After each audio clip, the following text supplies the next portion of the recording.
ओडिशा नुहे भारत नुहे। खड़ियाल साहित्य समिति को बहुत बहुत धन्यवाद।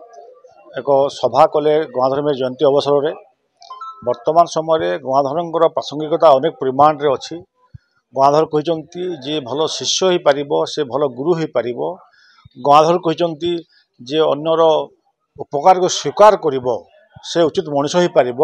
जे स्वीकार कर से नमखाराम बोली आम कहवा। से पतिव्रता नारी कथा कहते, प्रेमिकार कथा कहते, से संभावनार कथा कहते, विशेषकर से कहते मधुमय विश्वर कथा, अमृतर कथा, आलोकर कथा। खड़ियाल साहित्य समिति धन्यवाद। एभली गोटे उत्सव सब कथा बात मन पकईदे। ओडिशार अग्रणी साहित्य अनुष्ठान खड़ियाल साहित्य समिति आनुकूल्य रे स्वभाव कवि गंगाधर मेहरंक जयंती पालन करा जायछि। तेबे आलोक और अमृतर कवि हेउछंती गंगाधर मेहर।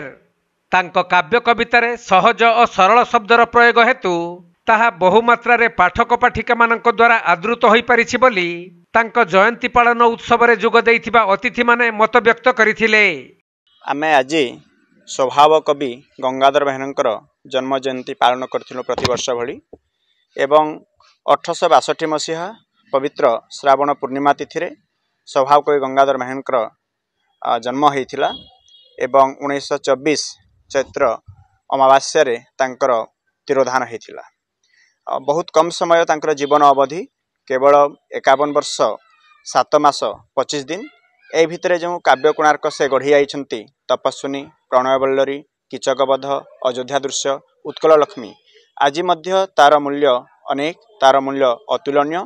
एवं गंगाधरंकर साहित्य रे आमे गोटे जिनिस देखिबा को पाइबा जे तांकर भाषा, तांकर शब्द प्रयोग खूब सरल, सहज, सावलील, जहाँकि साधारण पाठक को मध्य तार हृदय को छुई पारि थाए। आज गंगाधर साहित्य प्रतिटी घरे घरे कहले तार आदृत रही ता भूल हेब नाही। एवं तार मुख्य कारण हेउछि जे तांकर जो भाषार प्रयोग, तांकर भाषा रे जो सहज बोध रही, बुझीला भली भाषा रही। एवं खुशीर विषय जे संप्रति बोध हुए गंगाधर मेहर को छाड़देला परे अन्य कौनसी कविंकर भाग्य जुटी नाही जहाँकर जन्म जयंती को सप्ताह व्यापी पालन करा जाउछि। एवं निश्चित भाव में गर्वर सहित कहवाक पड़े जे तांकर प्रतिमूर्ति मध्य बहु संख्यार प्रतिष्ठित हो पारिछि। तेणु आज गंगाधर मेहर को पल्लीरु दिल्ली पर्यंत समस्ते जानिछंती कहले मध्य अतिरंजित हेब नाही। नुआपड़ा जिल्लारु चंद्रशेखर बेहेरांक रिपोर्ट, कोणार्क लाइव।